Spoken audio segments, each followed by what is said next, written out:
1 month ago today, a 22-year-old Kurdish woman was killed in Iran for wearing improper hijab. Her name was Mahsa Amini, and she was taken into custody by Iran's morality police for what she wore. Then, she was beaten to death. Her death sparked outrage across the world. In what reality does a young woman die? Because she's showing too much of her hair? Surely not in this one. But yes, this is happening. Now, in our world, and she hasn't been the last one to die. Hadiz Najafi, 20 years old, tied her hair back in a ponytail before she headed out into the crowd of protesters, where she was shot 6 times by police. 16-year-old Serena Ismailzadeh, a vibrant girl who loved to post about her life on social media, died after being beaten in the head by batons. Nika Shokarani, also 16, shared the same fate as Serena, although officials claim she committed suicide by jumping from a roof. I have watched these events unfold over the last month with a mix of horror and awe. Horror at the abject tragedy, awe over how the people respond. Video after video has come out of people cutting their hair in solidarity, pain in their voice, their eyes, rebellion by the snip of the shears.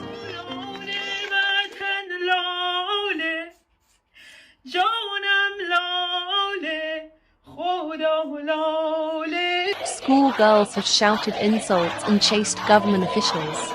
Women have spit words of fire, used their hands and feet to kick and punch as men try to drag their freedom away. It hasn't only been the women though. Husbands, fathers, brothers, they've all entered the arena to fight for the women they love. At first the government doubled down, claiming no responsibility, sending out more police officers. They turned off the internet. People still spoke out. They closed the borders to journalists. Stories continued to stream through. Iran's president tried to assuage the people's anger by saying the government had weaknesses and shortcomings. The people didn't buy it. Someone even hacked Iranian state television during a speech. A masked man straight out of the movies spoke about threats and revolution. Despite the risk, despite the suffering, protests continue. What strength, what bravery, what persistence. In the Gospel of Luke, Jesus tells the parable of the persistent widow. Here is a woman who wants justice, and she will do just about anything to get it. In a vulnerable position, without a husband or perhaps any family to protect her, she must rely on the law. But the law has failed her. A corrupt man sits in power, who neither fears God nor respects man. But this woman pecks and prods, pokes and pummels. She beats him down until he would rather appease than oppose. Because this widow keeps bothering me, he says, I will give her justice. She persists, day after day, no after no, until she wears her adversary down. Would we persist? So comfortable in our rights and our freedom?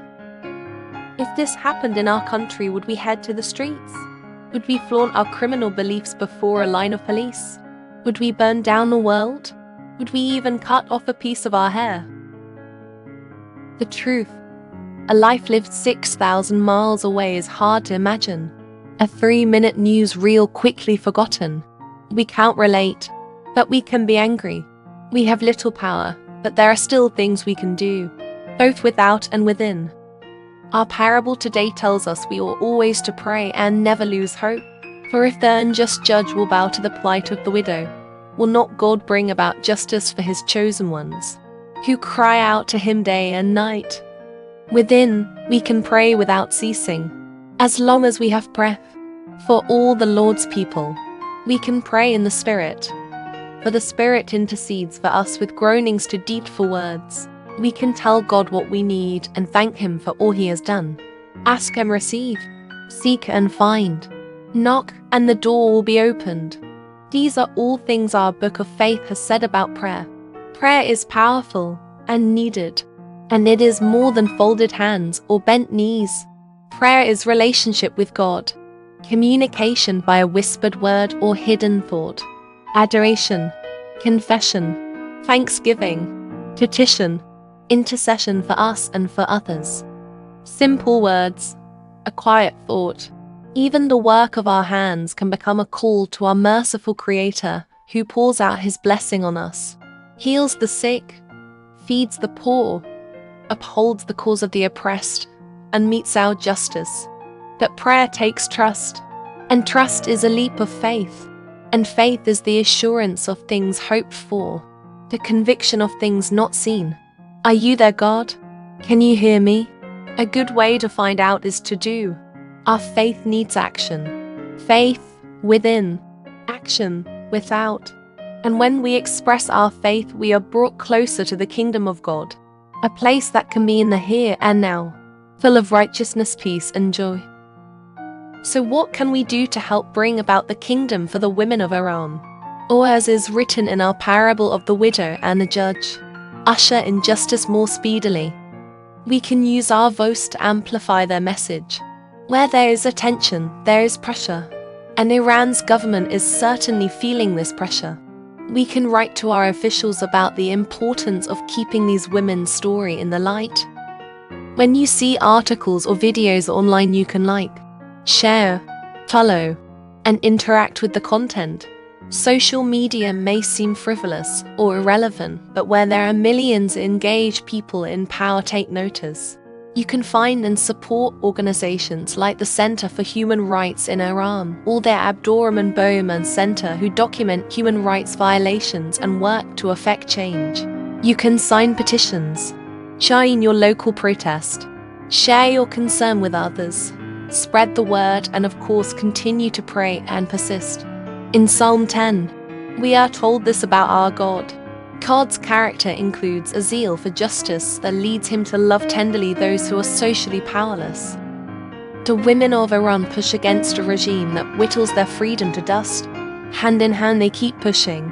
Give us justice, they cry. Give us justice, give us justice.